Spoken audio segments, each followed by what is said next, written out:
The Democratic National Convention saw some of the biggest names from the blue camp that took to the podium on Tuesday night in Chicago. From the Obamas headlining the event to Bernie Sanders representing the progressive Democrats, the second day saw a resounding wave of support for Kamala Harris. Here's a report on what went down at the United Center on day 2. Thank you, thank you. Thank you, everybody. Thank you. Deafening cheers greeted Barack and Michelle Obama.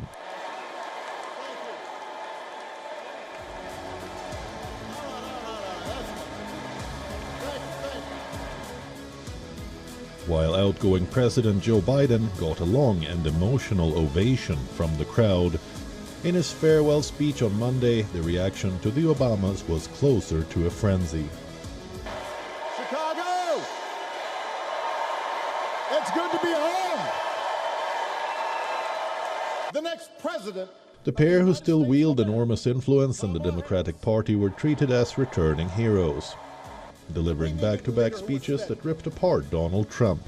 Both of them urged Americans to reject the Republican nominee once and for all. We do not need 4 more years of bluster and bumbling and chaos. We have seen that movie before, and we all know that the sequel is usually worse.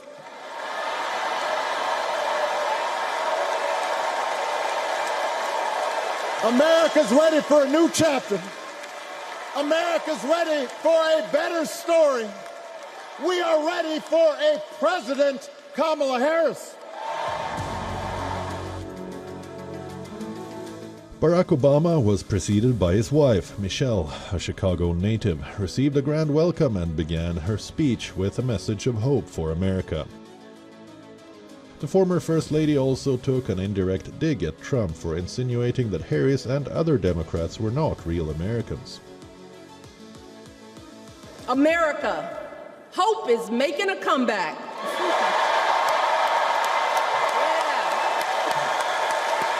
The embodiment of the stories we tell ourselves about this country. Her story is your story. It's my story. It's the story of the vast majority of Americans trying to build a better life.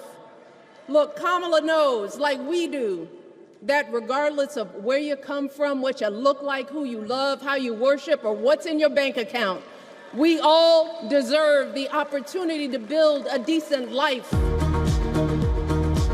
On day 2 of the convention, Democrats held a symbolic roll call. Delegates from each state pledged their support for Harris and her returning mate, Tim Walz. The roll call was held in a party-like atmosphere with a DJ spinning a special song for each state and territory. Delegates sported fun fashions as they attended the evening's events and speeches. Some dressed flashy, others folksy, with patriotic red, white and blue accessories, a common theme. I'm so excited because the first woman of color to look like me will be the woman inaugurated in my day and time. I never thought it. I never thought I'd see President Barack Obama. And now to witness this as a woman of color, a woman who has fought battles, who stands on the shoulders of trailblazers. Stage is now set for the 2 closing nights of the convention. Wednesday night, when the party's vice presidential nominee, Minnesota Governor Tim Walz, will take the stage.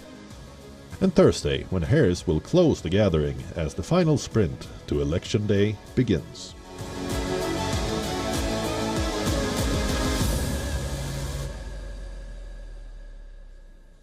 And to take this story further, we are being joined by Christopher Hale, who has worked very closely with President Barack Obama and Joe Biden in the White House and on the campaign trail as well. Mr. Hale, thank you so much for joining us here on WION. Good to see you. Thank you for taking out the time. Thank you for having me. I appreciate being here. Thank you. All right, let me begin by asking you this. We have been hearing recurring themes of change, joy, hope, forward, future by the DNC, the speakers at the DNC so far. as well as Kamala Harris. But I want to ask you this. For someone who's still in the White House, how does one justify talking about change, joy, and hope? You know, it's a great question. I think there's the reality, the political reality, and the governing reality. I think that really what the party's arguing, and we'll see if the voters buy it, is that Kamala Harris is her own person and she'll govern in her own way. And I think they're really trying to lean into the biography. Obviously, Joseph R. Biden was a staple of the Democratic Party. He's spoken all but one Democratic National Convention since 1976. So that's 48 years on the national stage. This is only Kamala Harris's third convention. So I think the argument is that she is a fresh voice, a new voice, but the criticism's fair. She does own this administration. She was the vice president. But I think that, and I hope they do, I think there's a lot of things that the American people like about this administration. 3 major bills that the Democrats passed: the Inflation Reduction Act, the bipartisan infrastructure bill, and the Recovery Act. I think these are things that she can run on. So it's a little bit of continuity and change. But I do think that tone, joy, is something that really differentiates herself from her predecessor.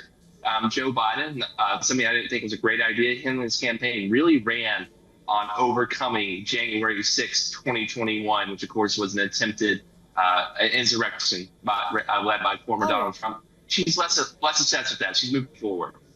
Right, Mr. Hale, since you say that, but when it comes to economy, unemployment, for example, the war in Gaza, do you think it might hurt Kamala Harris going forward if she keeps staying and sticking by President Biden when it comes to these issues?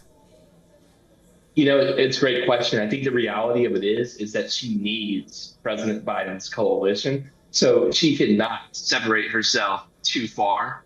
To be a Democrat in the United States is to love Joe Biden, at least to be a median Democrat in this country. Of course, she'll need more than Biden lovers to win this election. But I don't think she honestly has any other option. I think she's got to stay as close to him as is feasible. But she can step out on those issues. Obviously, Joe Biden was a hawk on Israel's right to defend itself. She has a more nuanced view and has been a stronger voice, a louder voice at least, for a ceasefire. And, you know, as a campaign strategist who's looking at, we're in Chicago today, I'm looking just 40 miles, 50 miles away from here in Michigan.